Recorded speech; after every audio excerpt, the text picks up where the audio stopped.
어느 산에서 쌀이 흘러나온다는 굴이 있었습니다.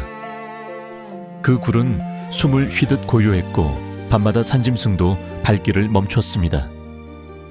왜냐하면 그곳은 사람의 복이 솟는 자리라 불렸기 때문입니다. 하지만 참 이상합니다.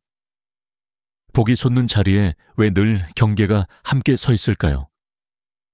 복은 언제나 딱 그만큼만 주어지는데 인간은 언제나 조금 더를 원하기 때문입니다. 시작하기에 앞서 구독과 좋아요 부탁드립니다. 그런데 여러분 혹시 들어보셨습니까? 경북 청도의 깊은 산속 어딘가에 부처님이 계시지 않아도 기도가 이어지는 굴에서는 산속에서 쌀이 나왔다는 이야기가 있는데 그것도 매일매일 사람 수에 딱 맞게 나왔다는 전설이 있습니다. 믿기 어렵죠? 운문산 경북 청도의 깊은 산속입니다. 산 전체가 구름에 덮여서 문이 열리듯 보인다고 해서 운문이라 불렀는데 이 산엔 4개의 신비한 굴이 있습니다. 동쪽에 사리굴, 남쪽에 호암굴, 서쪽에 화방굴, 북쪽에 묵방굴, 그 중에서도 사람들의 입에 가장 오래 남은 곳이 바로 사리굴입니다. 옛날 어느 날 운문산 깊은 곳에 스님 한 분이 살았다고 합니다. 그런데 이상한 일이 일어났어요. 아침이 되면 굴 속에서 쌀이 한 바가지씩 나오는 겁니다. 그 양이 딱 한 사람 먹을 만큼이에요. 누가 더 와서 함께 살면요. 신기하게도 그 다음 날은 2사람 먹을 만큼이 나왔습니다. 3이 살면 3사람 목, 10명이 머물면 10명이 배불리 먹을 만큼 정확하게 그만큼만 나오는 거예요. 이건 단순한 기적이 아니었습니다. 자연이 주는 법칙, 탐욕 없는 복의 질서였습니다. 필요한 만큼은 언제나 주어진다는 그 깊은 진리를 보여주는 상징이었습니다. 그런데요. 사람 마음이 참 묘합니다. 처음엔 신기하다며 감사했어요. 이런 복이 다 있나? 부처님의 가호인가 보다.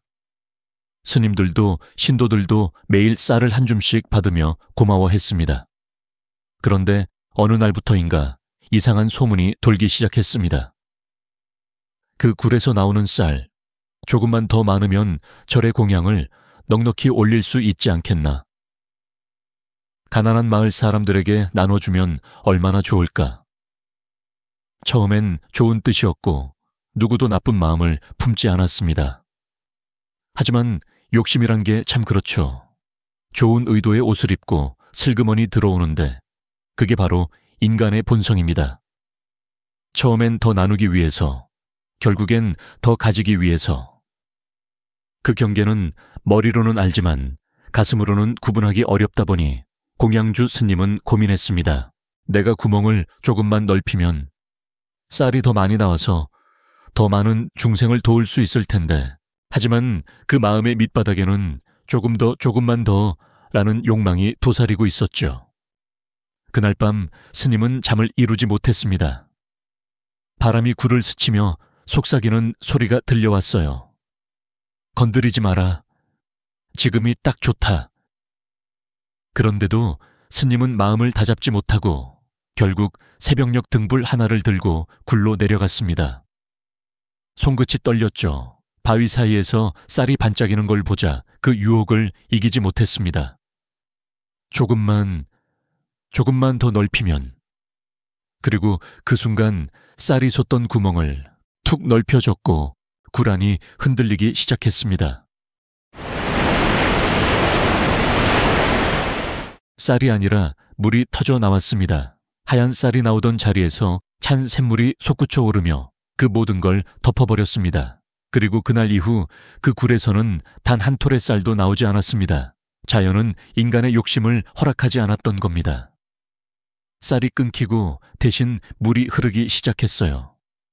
그건 단순한 변화가 아니라 경고이자 가르침이었죠. 한 사람이 살면 한 사람 먹을 만큼, 둘이면 둘, 열이면 열. 그 질서가 깨지는 순간 복도 함께 사라진 겁니다. 여러분, 이 전설을 들으면 이런 생각 들지 않습니까? 나는 지금 내 삶에서 쌀을 잃고 물을 맞고 있는 건 아닐까? 사리함의 이름, 사리는 삿됨을 멀리하다 라는 뜻으로 이름부터가 이미 욕심을 경계하라는 가르침입니다. 그리고 그 굴 위에는 천태각이 있고 그 안에는 나반존자상이 모셔져 있습니다. 나반존자는 석가모니 부처님이 열반하신 뒤 미륵불이 출현할 때까지 이 세상을 지키겠다고 한 분입니다. 즉, 말세 수호자 세상이 삿됨에 물들 때 그 굴 아래에서 조용히 중생의 마음을 바라보고 있는 존재입니다. 그래서 그런 걸까요? 지금도 그 굴 앞에는 기도객이 끊이질 않습니다. 부처님이 안 계셔도 사람들은 그 자리에서 절을 올립니다. 탐욕은 물이 되어 흘러가고 비움은 복이 되어 남는다. 저는 이 이야기를 들을 때마다 묘하게 마음이 조용해집니다. 이건 단순히 오래된 전설이 아니라 삶의 구조를 보여주는 이야기로 더 가지려는 순간 잃게 된다. 이건 어느 시대나 변하지 않는 진리이며 사리굴의 쌀이 물로 바뀐 건 벌이 아니라 선물입니다. 탐욕을 통해 깨닫게 되는 멈춤의 순간, 그게 바로 복의 시작입니다. 그런데 말이죠. 인간이란 존재, 늘 그걸 못 참아요.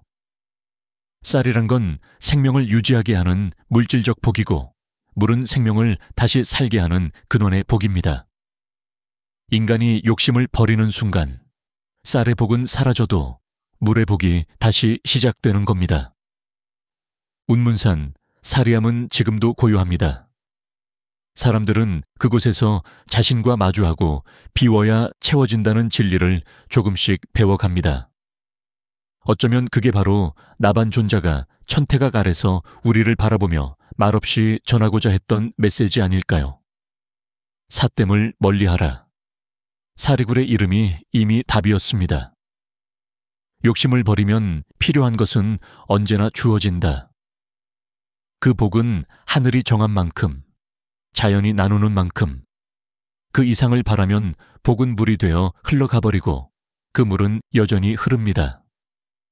쌀이 사라진 자리를 지나고 굴을 타고 산을 내려가 운문사의 강으로 이어집니다. 그 물줄기는 오늘도 조용히 우리에게 말합니다. 쌀이 물로 변했다는 전설.